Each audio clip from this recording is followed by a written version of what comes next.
So, welcome back to the workshop. As you can see, back in the shop after a pretty decent round one. If you didn't see my last video, go back and check that out now. Links here or down here somewhere. So round one was pretty good, to be honest. I didn't drive that great. The car didn't feel like it was handling particularly well. But other than that, and other than the weather being pretty terrible, it was quite a positive start to the season. Everything seemed to go right. Teammate Stuart Egdale qualified. Qualified in, I think, in the top 10, so pretty decent effort there. Yeah, just good to get back out there and get back in the car and reveal the new livery. Obviously, Goodridge on board this year. You know, we come back from round one. Car setup is quite important. I need to work on that. I need to make a few changes to get comfortable with the car. Basically, I want to make sure that it's perfect, spot on. Make a few tweaks to the geometry at the rear and the front. Actually, I seem to, after swapping to the Tri-Ace tyres, seem to have a lot of grip. They are slightly bigger than the Toyos that I was running. They are 265s instead of the 245s. So whether it's down to that that's making the biggest difference, or the fact that it's a different compound, maybe a softer compound, I'm not sure. Just make it grippy, even in the wet. I went out in the wet in dry pressures and still ended up clutch kicking it like crazy. Yeah, going forward, that's the plan for today. I'm going to give it a wash.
Damn, this some serious gourmet shit.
So the first thing we do when we put the alignment strings on and the scales is balance the scales.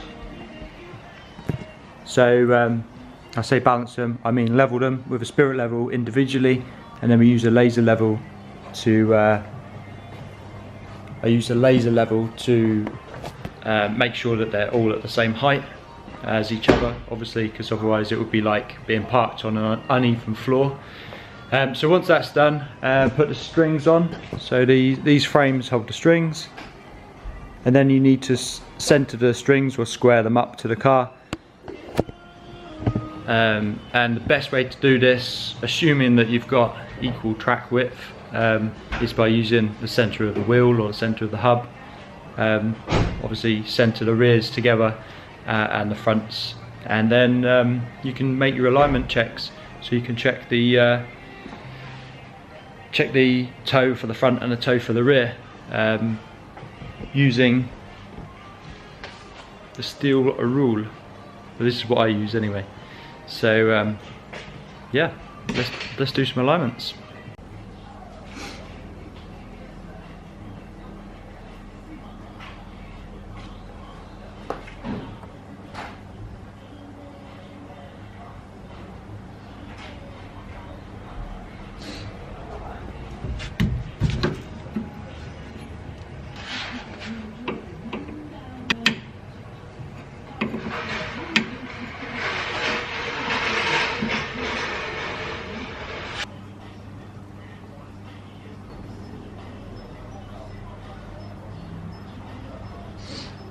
Right, so that is basically how you adjust the toe, using the steel rule and a couple of spanners to adjust the track rod underneath. All you're doing basically, to summarise, is changing the distance between the string and the front of the wheel and the string on the back. So if the distance is greater at the rear, then you have toe out. And if the distance is greater at the front, you have toe in. And obviously if it's equal, then you have zero toe. I did actually have zero toe on the front, and this was prior to the Snetterton day, and I don't think it really helped me out. For most drift cars, a lot of people run an eighth, or even in some cases a quarter of an inch toe out. So I went for a quarter of an inch toe out, and I found it really helped. I could really throw the car in at Snetterton quite easily. Just, you know, flick the steering wheel and it would just go into a drift quite easily. But I did think it's probably a bit too much. So now I've changed it back to 1/8 for the fronts, and I'm going to see how I get on at Japfest with that. I did find the rear end to be quite unstable and not offering a great deal of stability when accelerating, and just in general, to be honest, despite having really grippy tyres. So what I did for the rear is, I've had zero toe before, but I've now given it 1/8 of toe in, so that when it's accelerating it will be, in theory, zero toe for the most grip. And obviously when drifting, when it's squatting down, hopefully it should be zero and out the toe, because obviously if you've got toe zero and the car sits down, you'll probably find that it starts to toe out, from my understanding anyway, which, you know, is, in some cases it might be alright, maybe on a short track where you need you need to get the car transitioned really quickly, flicking from side to side. I don't know, we're going to experiment, we're going to see how we go. All I know is that every time I go to Silverstone, I always find flaws in my car's handling, like the setup, and I'm always disappointed. It never feels stable at speed. Well, obviously Silverstone is always fourth gear for most people in most configurations, so it's like flat out basically. Yeah, so we will see. Nice big open tarmac track, so we can really go flat out into that first corner. Hopefully not spin out and go across the grass like normal.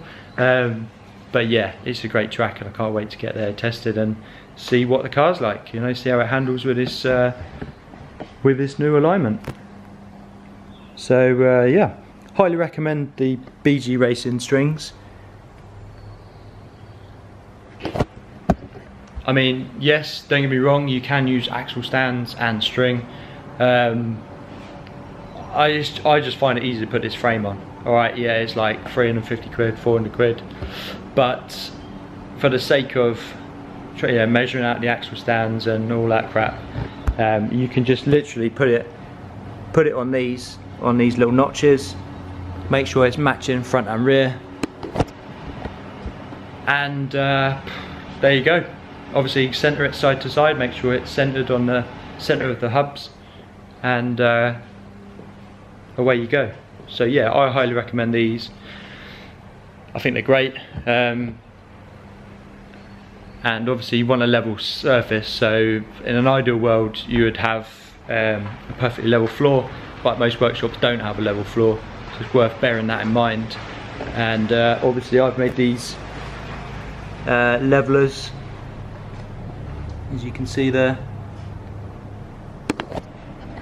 They level the car out, spirit level and all that. So yeah, worth keeping that in mind. Find a flat floor if you can, or do what I've done. But yeah, that's pretty much it. That's the tow sorted, car's washed. A few more little bits to do before Silverstone, before Japfest. So I guess we will get onto them in the next video. So yeah, thanks for watching. Hopefully you've learned something from this video and it's been of use to you, or maybe you just enjoy watching the videos, I don't know. But yeah, much appreciated, and I will see you again soon in the next video.